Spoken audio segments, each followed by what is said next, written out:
Good evening. This is All India Radio. I am Nishit Kumar and with me is Manoj Singrana with the evening news.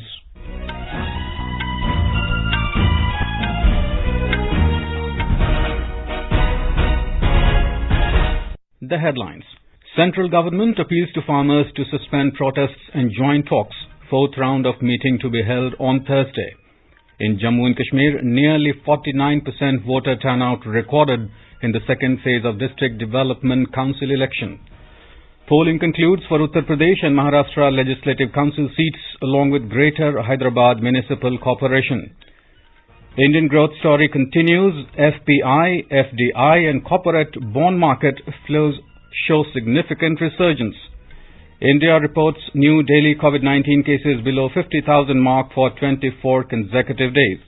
And in cricket, India to take on Australia in the third and final ODI at Canberra tomorrow. As the nation fights the COVID-19 pandemic, we begin with a message of precaution to stay safe and protected by following these three simple steps. Wear a face mask, maintain 2 gaz ki duri for social distancing, and focus on hand and face hygiene. And now the news in detail.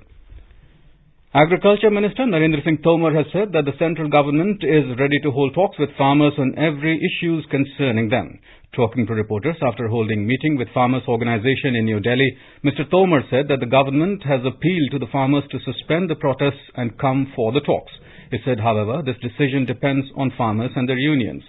The Agriculture Minister said that this was the third round of meeting with farmers, which was good. He also informed that the fourth round of the meeting will be held on Thursday. परसों वार्ता का चौथा चरण शुरू होगा और परसों तक ये लोग भी इशू अपने लेकर आएंगे और उन पर बिंदुवार फिर चर्चा की जाएगी। सामान्य तौर पर हम सब लोग चाहते थे कि एक छोटा ग्रुप बने, लेकिन सभी यूनियंस का कहना यह था कि सब लोग एक साथ मिलकर बात करेंगे, तो सरकार को सबसे मिलकर बात करने में भी कोई आपत्ति नहीं। स्वाभाविक रूप से हम तो किसान भाइयों को आग्रह करते ही हैं कि वो आंदोलन स्थगित करें और वार्ता के लिए आएं, लेकिन ये फैसला करना किसान यूनियन पर और किसानों पर निर्भर है। Agriculture Minister, Commerce Minister Piyush Goyal and Minister of State for Commerce Som Prakash today interacted with the representatives of the Farmers Organization of Punjab at Vigyan Bhavan in New Delhi. Agriculture Minister Narendra Singh Tomar has said that the central government is always committed to protect the interests of farmers and is always open for discussion for farmers' welfare. The ministers again explained the benefits of the Farm Reforms Act to the representatives of the farmers' unions. Besides, various issues related to Farm Reform Acts were discussed at length and talks were held in a cordial atmosphere. During the meeting, Mr. Tomar emphasized that the government is fully committed towards the welfare of farmers and agriculture development is always the top priority for the government of India. During the deliberations, the Agriculture Minister also proposed to constitute an expert committee to put forward the issues of farmers so as to resolve them with mutual consent, but the representatives of the farmers' union suggested that all the representatives will attend further round of discussions with the government to resolve the matter amicably. During the interaction, it has been suggested by the government to the representatives of Farmers' Union to identify the specific issues related to Farm Reforms Act and share with the government tomorrow for consideration, which will be discussed during the fourth round of meeting to be held on Thursday. Earlier in the day, Home Minister Amit Shah, Agriculture Minister Narendra Singh Tomar and Defence Minister Rajnath Singh held a meeting at the residence of BJP President JP Nadda over farmers' protests. The Narendra Modi government has taken several steps to transform the agriculture sector and to raise farmers' income. The government has also brought new farm acts in this direction. Contract farming is an alternate market model in which farmers and sponsors like wholesalers, processors, exporter enter into an agreement at the time of sowing. They work together to produce the required variety and quality in return of a risk-free income for the farmer. More from our correspondent. Such agreements provide multiple benefits to farmer, including access to quality inputs, innovative cultivation practices, latest technology and market intelligence. It helps cultivate quality produce of variety consistent with market demand. It further improves farmers' market access and open high-value markets like export. The farmer will have full power in the contract to fix a sale price of his choice for the produce. They will receive payment within maximum 3 days. With Anand Kumar, this is Naveen Kumar for AIR News, Delhi. India Today said that the comments made by Canadian leaders relating to farmers in India are unwarranted, especially when pertaining to the internal affairs of a democratic country. In response to a media query, External Affairs Ministry spokesperson Anurag Srivastava termed the comments as ill-informed. He said it is best that diplomatic conversations are not misrepresented for political purposes. Petroleum and Natural Gas Minister Dharmendra Pradhan today said that the country's energy transition roadmap will drive self-reliance and create large-scale employment. Inaugurating 5 CNG stations through video conference, Mr. Pradhan said that India is committed to achieve 15% share of natural gas in the primary energy mix by 2030 for a more sustainable energy use. He said this will help reduce environmental pollution, fulfill commitment to COP21 climate change commitments. In Jammu and Kashmir, polling concluded peacefully for the second phase of District Development Council DDC election this afternoon. Voting took place in 43 DDC constituencies in this phase. Of this, 25 are in Kashmir Valley and 18 in Jammu Division. The elections are being held in 8 phases. State Election Commissioner K.K. Sharma said that 48.62% voter turnout was recorded in the second phase of DDC polls. The first phase of DDC election in the Union Territory saw 52% voter turnout on Saturday. By-election to 83 vacant Sarpanch seats and 331 Panch seats were held along with the DDC polls. Polling also took place today for the election to the Greater Hyderabad Municipal Corporation GHMC. About 40% voter turnout was recorded in the election. The polling came to an end at 6 this evening. However, the State Election Commission authorities have assured all those who were in queues to allow casting their vote. Voting was held amid tight security arrangements in adherence to all the COVID safety protocol. A total of 9,101 polling stations were set up across 4 districts of Hyderabad, Rangareddy, Medchal, Malkajgiri and Sangareddy. More from our Hyderabad correspondent. COVID pandemic and indifference among the urban educated working class, especially of IT sector, affected the most important democratic activity, that is polling, in Hyderabad today. Not even half of the electors turned up to polling stations to elect their 150 corporators of the civic body, GHMC. The percentage of polling is a bit better in suburban and adjoining areas with the districts in Telangana state, but the poll percentages in the core areas of Hyderabad are discouraging. However, the fate of 1122 candidates, except of those who are in the contest in Old Malakpet division, have been sealed in the ballot boxes, which will be opened on 4th of this month for counting of votes. The State Election Commission has announced a repolling on Thursday, that is 3rd of this month, for Old Malakpet division due to printing mistakes on the ballot paper. As per the election authorities and the senior police officials, the polling has been held peacefully except a few incidents of scuffle. Lakshmi, AR News, Hyderabad. In Uttar Pradesh, voting was held for biennial election to 11 seats of the State Legislative Council today. Barring some stray incidents, no major untoward incident was reported from anywhere in the state. Of these 11 poll-bound states, there are 5 graduates constituencies and 6 teachers constituencies. Elaborate security arrangements were put in place for polling. COVID-19 protocols were also strictly followed. Graduates constituencies include Lucknow, Agra, Meerut, Varanasi and Allahabad Jhansi divisions, while teachers constituencies comprise Lucknow, Agra, Meerut, Varanasi, Bareilly Moradabad and Gorakhpur Faizabad divisions. Total 55.47% voters exercised their franchise in this election. According to the Election Commission, the highest 73.94% voter turnout was recorded in Gorakhpur Faizabad divisions of teachers constituency and the lowest 36.74% at Lucknow division of the graduate seat. More from our Lucknow correspondent.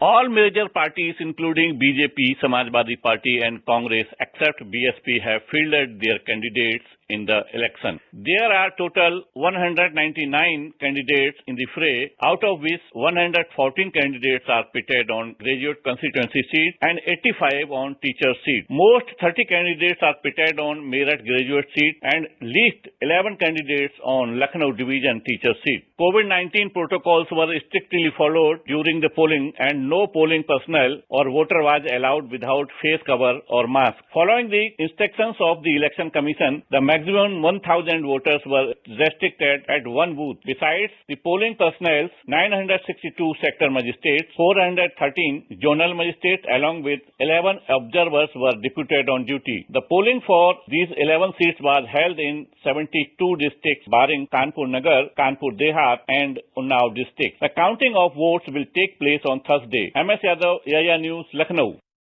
Polling has also ended in Maharashtra for election to 5 legislative council seats, comprising 3 graduates and 2 teachers' constituencies. Voting was held for the graduate constituencies in Pune, Nagpur and Aurangabad divisions, and for the teachers' constituencies in Pune and Amravati divisions. As this was the first election in the state amid the COVID-19 pandemic, all health regulations were strictly enforced. The results will be declared on the 3rd of this month. More from our Mumbai correspondent. Several bigwigs including Union Minister Nitin Gadkari, Nagpur District Guardian Minister Dr. Nitin Raut and Leader of Opposition in the State Legislative Assembly, Devendra Fadnavis, exercised their right to franchise. A senior official from the Election Commission told AIR that till 5 p.m. a tentative 61.08% polling was recorded in Aurangabad Graduates Division. 50.30% polling was recorded in Pune Graduates Division. In Nagpur Graduates Division, 54.76% polling was recorded, whereas for the Amravati Teachers and Pune Teachers Division, 82.91% polling and 70.44% polling was recorded respectively. Voting in all the constituencies were held in a peaceful manner. In Aurangabad, 4 patients who are undergoing COVID-19 treatment exercised their franchise by wearing a PPE kit. With Dhananjay Wankade from Nagpur, this is Kunal Shinde, AIR News, Mumbai. You're listening to the evening news on All India Radio. A reminder of the headlines before we move on. Central government appeals to farmers to suspend protests and join talks. 4th round of meeting to be held on Thursday. In Jammu and Kashmir, nearly 49% voter turnout recorded in the second phase of District Development Council election. Polling concludes for Uttar Pradesh and Maharashtra Legislative Council seats along with Greater Hyderabad Municipal Corporation. Indian growth story continues. FPI, FDI and corporate bond market flows show significant resurgence. India reports new daily COVID-19 cases below 50,000 mark for 24 consecutive days. And in cricket, India to take on Australia in the 3rd and final ODI at Canberra tomorrow. For quick news updates round the clock, follow us on our Twitter handle at AIR News Alerts.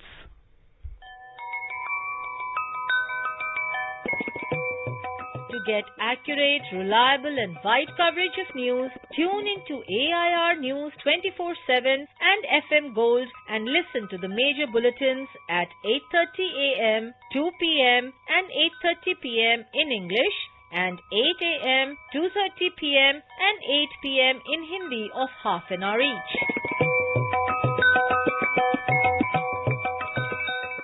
चलो मिलकर एक शुरुआत करें, चलो एक फैसला आज करें, मास्क नहीं तो टोकेंगे, कोरोना को रोकेंगे, चलो एक इरादा करते हैं, चलो कुछ वादा करते हैं, मास्क नहीं तो टोकेंगे, कोरोना को रोकेंगे. The Indian growth story continues to expand and it is demonstrated by the trends in FPI, FDI and corporate bond market flows. The trends indicate and underline the beliefs of investors in the strength and resilience of the Indian economy. Ministry of Finance in a statement said that the last 2 months, October and November 2020, have witnessed a significant resurgence in foreign portfolio investment FPI inflows. It was driven primarily by equity inflows, resulting in the highest ever FPI inflows for a month for India. As of 28 November 2020, FPI inflows stood at 62,782 crore rupees. Of this, equity inflows amounted to 60,358 crore rupees, while FPI net investment in debt and hybrid was to the tune of 2,424 crore rupees. The minister said total foreign direct investments, FDI inflows into India during the second quarter from July to September of this financial year have been $28,102 million, out of which FDI equity inflows were $23,441 million. The minister said FDI equity inflows has touched over $30,000 million up to September 2020 in 2020-21, which is 15% more than the corresponding period of 2019-20. The government today signed a $132.8 million loan with the Asian Development Bank ADB to strengthen and modernize the distribution network and improve the quality of power supply to households, industries and businesses for Meghalaya. Additional Secretary Dr. C.S. Mohapatra said the project supports the state government's 24/7 power for all initiative. BrahMos supersonic cruise missile in anti-ship mode was successfully test-fired at 9 this morning against a decommissioned ship.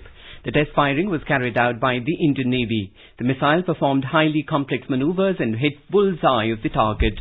The Defence Ministry in a statement said that BrahMos is the supersonic cruise missile jointly developed by the DRDO and the NBOM of Russia as a BrahMos Aerospace joint venture, which became BrahMos Aerospace Private Limited. The missile was established itself as a major force multiplier in modern-day complex battlefields with its impeccable anti-ship and land attack capabilities with multi-role and multi-platform abilities. It has been deployed in all the three wings of the Indian Armed Forces. The Border Security Force is celebrating its 56th raising day today. BSF is India's first line of defence. It was raised in accordance with an Act of the Parliament on the 1st of December 1965, soon after the India-Pakistan war in that year.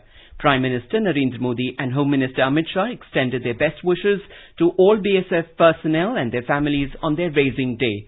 Addressing the Raising Day event at a BSF camp in New Delhi today, BSF DG Rakesh Asthana assured the country that the Border Security Force will always stand to protect the country from the coward infiltration attempts of Pakistan.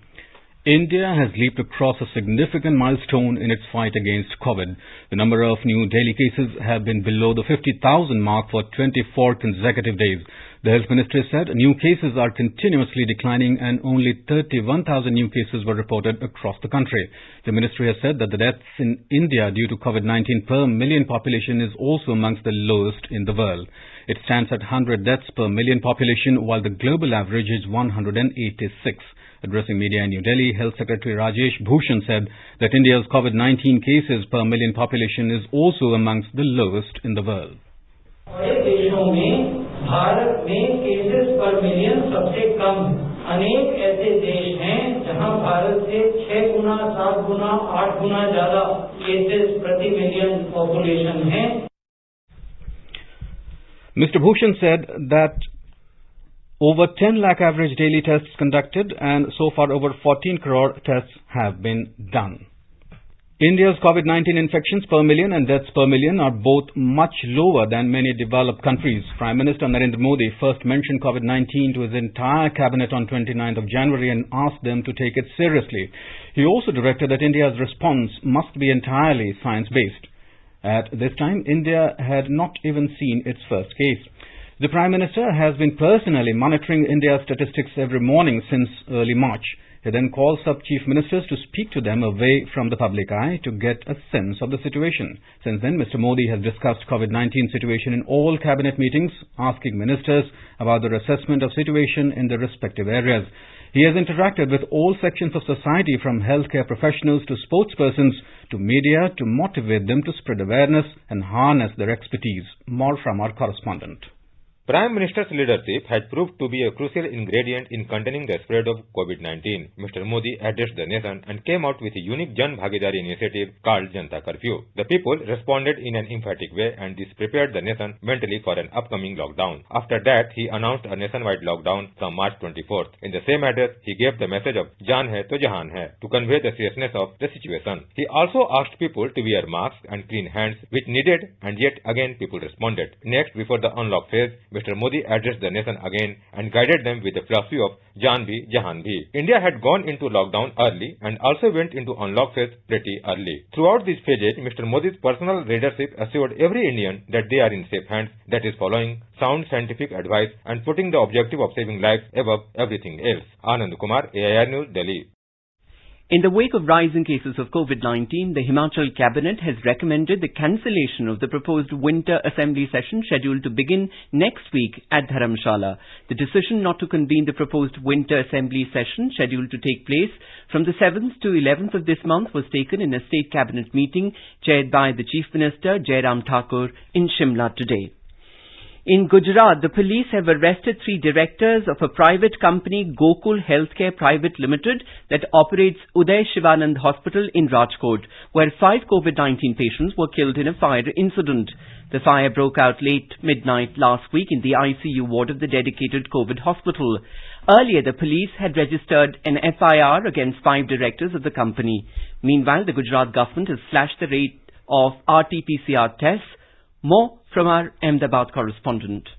The decision to reduce the rate of RT-PCR test for COVID-19 has been taken in a core group meeting chaired by Chief Minister Vijay Rupani. Deputy Chief Minister Nitin Patel said that RT-PCR tests in private laboratories will now cost rupees 800, while such tests through home or hospital visit will cost rupees 1100. He said that decision to reduce RT-PCR test rate has been taken in view of reduced price of RT-PCR kits. The state government is providing RT-PCR and rapid antigen tests for free at the government facilities. Meanwhile, a new 418-bed hospital to treat COVID patients now ready at Manjusri Mill compound of Kidney Hospital in Ahmedabad. Out of 418 beds, 336 are oxygen beds, while 82 are ICU beds with ventilator facility. Yogesh Pandya, Air News, Ahmedabad. Rajya Sabha MP from Gujarat, Abhay Bharadwaj, died due to COVID-19 today. He was 66 years old and was undergoing COVID-19 treatment in Chennai-based hospital. Prime Minister Narendra Modi has expressed grief over the demise of the Rajya Sabha MP. World AIDS Day is being observed today to raise public awareness about acquired immunodeficiency syndrome. The theme this year is Ending the HIV/AIDS Epidemic, Resilience and Impact. In an exclusive interview to All India Radio, the UN AIDS Country Director India, Dr. Bilali Kamara, praised the role of India in AIDS prevention and control. Not forget people who have gone. Always remember we can win. We can win because we are on the way of winning, specifically in India. I want to invite everybody to really remember that we can win against HIV/AIDS as a public health threat by 2030. In Madhya Pradesh, the number of AIDS patients is growing rapidly in the state. 69,400 people have been infected in the state so far. More from our correspondent. The highest number, 12,773 patients reported in Indore. Bhopal is at number 2 with more than 7,000 patients. Jabalpur has around 6,000, while Gwalior has more than 3,000 HIV patients. Dr. K.D. Tripathi, Project Director of MP State AIDS Control Society, says that the AIDS infection rate in MP is 1.64%. The highest 68% HIV-infected people belong to the age group of 25 to 49 years. AIDS Control Society further informed that more than 60 projects for the HIV control are underway in collaboration with the voluntary organizations. The government aims to completely eliminate AIDS by 2030. Sanjeev Sharma, AIR News, Bhopal. Citing the success of My Family, My Responsibility initiative in tracing COVID-19 patients, the Maharashtra government has started a new campaign to detect patients suffering from leprosy and tuberculosis. The month-long campaign that began today will cover over 8.66 crore people, including over 6 crore people in rural areas. More from our Mumbai correspondent. Making an appeal to citizens to cooperate with survey teams, Maharashtra's Health Minister Rajesh Tope said the door-to-door campaign will ensure that patients suffering from leprosy or tuberculosis are not deprived of the required medical attention in these testing times of COVID-19. Considering the heavy decline in the number of TB patients as compared to last year, the survey assumes more importance in order to arrest the spread of this infectious disease from people who are avoiding the test for the fear of being quarantined. The government has informed that it will bear the entire cost of treatment for patients whose results come out positive for these diseases. In Mumbai, the survey began from G South Ward. Mumbai Civic Body plans to survey over 50 lakh people, not just for TB and leprosy, but also for COVID-19 by the end of this month. Nisha Rani, AIR News, Mumbai. The deep depression over the southeast and adjoining southwest Bay of Bengal is found to be moving westwards at a speed of 13 km an hour. The Met Department has said in its latest weather bulletin the system currently lays centered at about 460 km east-southeast of Trincomalee in Sri Lanka and 860 km east-southeast of Kanyakumari. It is likely to intensify further into a cyclonic storm in the next 12 hours and move west-northwestwards. It is set to cross the Sri Lankan coast near Trincomalee by tomorrow evening or night and move nearly westwards thereafter. Kanyakumari, Tirunelveli, Thoothukudi, Tenkasi, Ramanathapuram and Sivagangai districts are expected to get heavy to very heavy rainfall at a few places and extremely very heavy rainfall at isolated places between tomorrow and day after tomorrow. Fishermen have been asked to return to the coast and not to venture into the sea during this time. In Kerala also, arrangements are being made as the Met Department predicts heavy rain, strong winds and cyclone alert in the state for coming days. Cabinet Secretary Rajiv Gauba today chaired a National Crisis Management Committee NCMC meeting through video conferencing in view of the deep depression emerging along the southern coast of Tamil Nadu and Kerala. Mr. Gauba held a meeting with the Chief Secretaries of Tamil Nadu, Kerala, Lakshadweep and Secretaries of different ministries. Director General in the India Meteorological Department informed that winds of different speed during the deep depression are likely to affect the southern coast of Tamil Nadu, Kerala and Lakshadweep with heavy to very heavy rainfall in the next 3 days. The Cabinet Secretary asked the state governments and central ministries to ensure that all necessary actions are taken to ensure that damage is minimum and necessary preparations are made to restore essential services at the earliest. Now let us take a look at the weather forecast for tomorrow. The national capital will have mist with temperature varying between 8 and 27 degrees Celsius. Mumbai will have mainly clear sky. Temperature will vary between 27 and 29 degrees Celsius. Chennai to have generally cloudy sky with light rain. The temperature will hover between 22 and 31 degrees Celsius. Kolkata will have mainly clear sky. The city will observe minimum temperature of 16 degrees Celsius and the maximum of 29 degrees. Srinagar will have mainly clear sky becoming partly cloudy towards afternoon or evening. Temperature will hover between -2 degrees and 14 degrees. In Jammu, lower level of temperature will be 10 degrees Celsius while the upper level will be 24 degrees. City will have mainly clear sky. In Leh, mainly clear sky will prevail. The minimum temperature will be -3 degrees Celsius while the maximum will be 15 degrees. Gilgit will experience mainly clear sky becoming partly cloudy towards afternoon or evening with temperature hovering between -2 degrees Celsius to 12 degrees. Muzaffarabad will have mainly clear sky. Temperature will move from 4 to 20 degrees Celsius. In Dehradun, the temperature will hover between 9 and 25 degrees Celsius. Mainly clear sky will prevail. Chandigarh will have mainly clear sky. Temperature is likely to move from 9 to 24 degrees Celsius. In Hyderabad, the minimum temperature will be 17 degrees Celsius while the maximum will be 30 degrees. The city will have partly cloudy sky with haze. Ahmedabad will witness a clear sky. Temperature will be 19 degrees, the minimum, while the maximum will be 35 degrees. Patna will have mainly clear sky. Temperature will hover between 10 degrees and 27 degrees. And in Guwahati, fog or mist would occur in early morning. Temperature minimum will be 14 degrees Celsius while the maximum will be 27 degrees. In cricket, India will take on Australia in the third and final one-day international at Canberra tomorrow. Match will begin at 9:10 in the morning. The hosts have already clinched the ODI series, taking a 2-0 lead of the three-match series against India. The visitors have to find out sixth bowling option as Hardik Pandya's below-par performance allowed the opponent to amass huge score against the visitors in the last two one-days. In addition, dismal performance of the ace pacer bowler Jasprit Bumrah adds to the woe to the selectors. Australia will play without their frontline batter David Warner and bowler Pat Cummins, probably as they were injured in the last match. Live commentary of the match will be broadcast on FM Rainbow, Rajdhani, PB, YouTube and other channels of All India Radio. Commentary can be heard alternately in Hindi and English from 8:30 am till the end of the match. And now, before we close, the headlines once again. Central government appeals to farmers to suspend protests and join talks. Fourth round of meeting to be held on Thursday. In Jammu and Kashmir, nearly 49% voter turnout recorded in second phase of District Development Council election. Polling concludes for Uttar Pradesh and Maharashtra Legislative Council seats along with Greater Hyderabad Municipal Corporation. Indian growth story continues. FPI, FDI and corporate bond market flows show significant resurgence. India reports new daily COVID-19 cases below 50,000 mark for 24 consecutive days.